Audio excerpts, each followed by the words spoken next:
નમસ્કાર વિદ્યાર્થી મિત્રો, ભૂગોળ બોર્ડ પરીક્ષાની આ ખાસ રિવિઝન ગાઈડમાં સૌનું સ્વાગત છે. આજનું આ સેશન એકદમ ઉર્જાવાન અને અત્યંત વ્યવસ્થિત રહેવાનું છે, કારણ કે આજે આપણે એવા વિષય પર વાત કરવાના છીએ જે આપણી આસપાસ સતત હાજર છે છતાં અદૃશ્ય છે. હા, આપણી આસપાસ જે હવા સતત ગતિ કરે છે તે શા માટે ભૂકાય છે અને આપણા વાતાવરણને કેવી રીતે અસર કરે છે તેના પર આજે આપણે સંપૂર્ણ ધ્યાન કેન્દ્રિત કરીશું. પરીક્ષાની તૈયારી માટે આ સમજૂતી બહુ જ કામ લાગવાની છે અને વિશ્વાસ રાખો, આ જટિલ લાગતા વિષયને આપણે ખૂબ જ સરળતાથી સમજી લેશું. આજના આ સેશનમાં આપણે મુખ્યત્વે આ 5 મુદ્દાઓને આવરી લેવાના છીએ. પાયાની માહિતીથી શરૂઆત કરીને ગ્રહીય પવનો, સ્થાનિક પવનો, ચક્રવાત અને છેલ્લે પરીક્ષા માટેના સૌથી મહત્વના પ્રશ્નોનું ઝડપી રિવિઝન કરીશું, જેથી કરીને એક પણ માર્ક કપાય નહીં. તો ચાલો, બિલકુલ સમય બગાડ્યા વગર સીધી જ શરૂઆત કરીએ આપણા પહેલા વિભાગથી, પાયાની માહિતી, પવન અને દબાણ. હવે એકદમ સાદી ભાષામાં સમજીએ. વિચારો કે વાતાવરણને કોઈપણ જાતનું અસંતુલન બિલકુલ પસંદ નથી.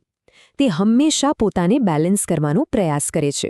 થાય છે એવું કે જ્યારે કોઈ વિસ્તારમાં હવા ગરમ થાય છે ત્યારે તે હલકી બને છે અને સીધી ઉપર ચડી જાય છે. હવે ત્યાં જગ્યા ખાલી પડી એટલે કે ત્યાં નીચું દબાણ સર્જાયું. બીજી તરફ ઠંડી હવા એકદમ ભારે હોય છે એટલે તે નીચે બેસી રહે છે અને ઉચ્ચ દબાણ બનાવે છે. હવે આ સંતુલન જાળવવા માટે શું થશે? પેલી ભારે અને ઠંડી હવા પેલા નીચા દબાણવાળા ખાલી વિસ્તાર તરફ દોડી જશે. બસ, હવાનો આ જે પ્રવાહ છે ને તેને જ આપણે પવન કહીએ છીએ. તો પછી એક સવાલ થવો જોઈએ કે આ પવનો સીધી રેખામાં જ શા માટે નથી ફૂંકાતા? તો અહીં પ્રવેશ થાય છે કોરિયોલિસ અસરનો. આને સમજવા માટે એક બહુ મજેદાર ઉદાહરણ લઈએ. ધારો કે કોઈ ગોળ ગોળ ફરતા ચકડોળ પર બેસીને સામેની તરફ સીધો દડો ગબડાવવાનો પ્રયાસ કરવામાં આવે તો શું તે દડો સીધો જશે? બિલકુલ નહીં, તે થોડું વળી જશે.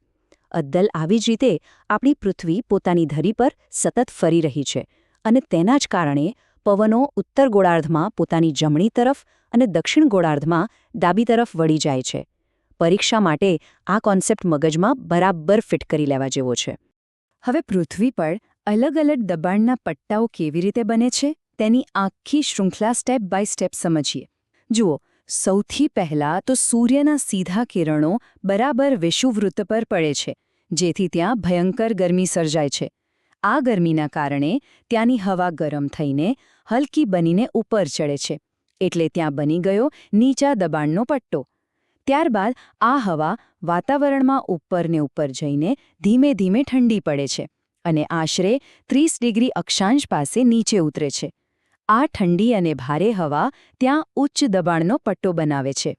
પૃથ્વી પરના તમામ પવનોની ગતિવિધિઓ આ જ તાપમાન અને દબાણના તફાવત પર કામ કરે છે. પાયાની વાતો સમજ્યા પછી હવે આપણે એક વૈશ્વિક પ્રવાસ પર નીકળીએ. ગ્રહીય પવનોને સમજવા માટે અત્યંત ગરમ વિષુવવૃત્તથી લઈને થીજવી દેતા ધ્રુવો સુધીની સફર કરીએ. પરીક્ષા માટે એક ઉત્તમ ફ્લેશકાર્ડ સમાન આ 2 મુખ્ય ગ્રહીય પવનો વચ્ચેનો તફાવત બરાબર જોઈ લઈએ. એક છે વેપારી પવનો અને બીજા છે પશ્ચિમી પવનો. વેપારી પવનો 30 ડિગ્રી અક્ષાંશથી વિષુવવૃત્ત તરફ ફૂંકાય છે. તમને જાણીને નવાઈ લાગશે કે ઇતિહાસમાં જૂના સમયના સઢવાળા જહાજોને ચલાવવામાં આ પવનોએ બહુ મોટી મદદ કરી હતી અને તેથી જ તેમને ટ્રેડ વિન્ડ્સ કહે છે. બીજી તરફ પશ્ચિમી પવનો 30થી 60 ડિગ્રી વચ્ચે ફૂંકાય છે અને ખાસ કરીને યુરોપ જેવા પ્રદેશોમાં તે જબરદસ્ત વરસાદ લાવવામાં મહત્વનો ભાગ ભજવે છે. આ વૈશ્વિક પ્રવાસનો છેલ્લો પડાવ છે બર્ફીલા ધ્રુવો. અહીંથી ધ્રુવીય પૂર્વીય પવનો ઉદ્ભવે છે. વિચાર કરો, 90 ડિગ્રીના ધ્રુવીય વિસ્તારોમાં કેટલી કડકડતી ઠંડી હશે. આ પવનો અત્યંત ઠંડા અને ભારે હોય છે, જે ત્યાંના ઉચ્ચ દબાણથી 60 ડિગ્રીના મધ્ય અક્ષાંશો તરફ સતત ધસી આવે છે. આખી દુનિયા ફરી લીધી, ખરું ને? તો હવે વૈશ્વિક સ્તરેથી થોડા સ્થાનિક સ્તરે આવી જઈએ, એટલે કે સ્થાનિક અને મોસમી પવનો પર નજર કરીએ. આ કોન્સેપ્ટ પરીક્ષામાં વારંવાર પૂછાય છે. ચાલો જોઈએ કે દરિયાકાંઠે દિવસ અને રાત દરમિયાન શું જાદુ થાય છે. દિવસ દરમિયાન દરિયાના પાણી કરતાં જમીન બહુ જ ઝડપથી ગરમ થઈ જાય છે, એટલે જ જમીન પરની હવા ગરમ થઈને ઉપર ચડે છે અને ત્યાં નીચું દબાણ બને છે. તેને ભરવા માટે દરિયા પરથી મસ્ત મજાના ઠંડા પવનો જમીન તરફ દોડી આવે છે, જેને આપણે સી બ્રીઝ કહીએ છીએ. હવે રાત્રે આખું ચિત્ર બદલાઈ જાય છે. જમીન ઝડપથી ઠંડી પણ થઈ જાય છે, એટલે ત્યાં ઉચ્ચ દબાણ બને છે. જ્યારે દરિયાનું પાણી હજુ ગરમ હોય છે, એટલે પવનો જમીનથી દરિયા તરફ ફૂંકાય છે. આ કાર્યકારણ સંબંધ એકદમ ક્લિયર હોવો જોઈએ. દુનિયાના કેટલાક પ્રખ્યાત સ્થાનિક પવનોના નામ તો આપણને મોઢે હોવા જ જોઈએ. વૈશ્વિક સિદ્ધાંતોને આપણા પોતાના વાતાવરણ સાથે જોડીએ તો લૂનું ઉદાહરણ શ્રેષ્ઠ છે. ગુજરાત અને ઉત્તર ભારતમાં ઉનાળા બપોરે જે અગનગોળા જેવો પવન ફૂંકાય છે, તેને જ આપણે લૂ કહીએ છીએ. આ ઉપરાંત ભારતની આખી ખેતી જેની પર નિર્ભર છે તે મોન્સૂન પણ એક મોસમી પવન જ છે. આંતરરાષ્ટ્રીય સ્તરે જોઈએ તો ઉત્તર અમેરિકામાં બરફ ઓગાળતો ચિનૂક પવન અને યુરોપનો ફોહન પવન પણ બહુ જ જાણીતા ઉદાહરણો છે. સ્થાનિક પવનોની વાત પૂરી કરીને હવે પવનના બે અત્યંત વિરોધાભાસી રૂપો વિશે વાત કરીએ: વિનાશક ચક્રવાત અને આશીર્વાદરૂપ પવન ઊર્જા. પવન જ્યારે પોતાનું રૌદ્ર સ્વરૂપ ધારણ કરે છે, ત્યારે ચક્રવાત એટલે કે વાવાઝોડું સર્જાય છે. નીચા દબાણવાળા કેન્દ્ર તરફ જ્યારે હવા અત્યંત ઝડપથી ગોળ ગોળ ફરતી આવે છે, ત્યારે આ પરિસ્થિતિ બને છે.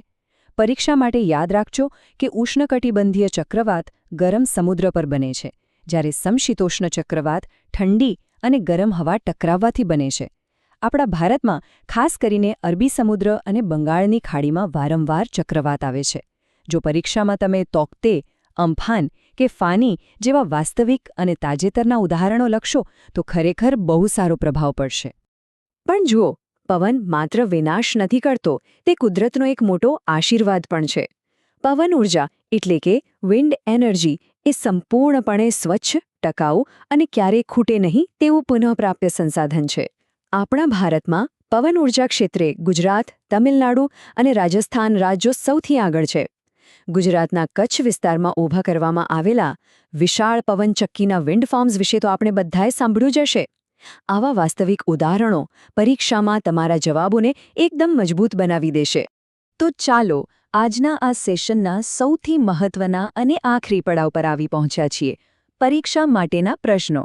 આપણે જે કંઈ પણ શીખ્યા તેનું એક ઝડપી સ્વમૂલ્યાંકન કરી લઈએ.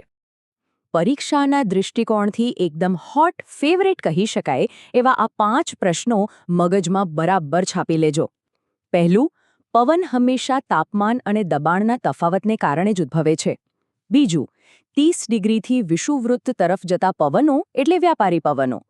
ત્રીજું, કોરિયોલિસ અસરને કારણે ઉત્તર ગોળાર્ધમાં પવનો હંમેશા જમણી બાજુ ધકેલાય છે. ચોથું, ગુજરાતનો ઉનાળાનો ગરમ પવન એટલે આપણી જાણીતી લૂ. અને છેલ્લે, પવન ઊર્જા માટે ગુજરાતના સૌથી મોટા વિન્ડ ફાર્મ્સ કચ્છમાં આવેલા છે. આટલું યાદ રહી ગયું એટલે બેડો પાર. ખરેખર કમાલ છે ને! આજના આ સેશનમાં આપણે જોયું કે કેવી રીતે માત્ર એક હવાની ગતિ આખી પૃથ્વીના હવામાનને બેલેન્સ કરે છે. પવને માત્ર હવાની અવરજવર નથી, તે વરસાદ લાવે છે, આખી પૃથ્વીનું તાપમાન જાળવે છે અને હવે તો આપણા મોટા મોટા શહેરોને સ્વચ્છ ઊર્જા પણ પૂરી પાડે છે. તો આ સાથે આપણું આ ભૂગોળનું રિવિઝન અહીં પૂર્ણ થાય છે. આ અદૃશ્ય શક્તિઓ વિશેના એકદમ ક્લિયર કોન્સેપ્ટ સાથે હવે પરીક્ષા માટે બિલકુલ તૈયાર છો. આવી જ રીતે નવી નવી વસ્તુઓ શીખવા માટે હંમેશા ઉત્સુક રહેજો. ધન્યવાદ. આવજો.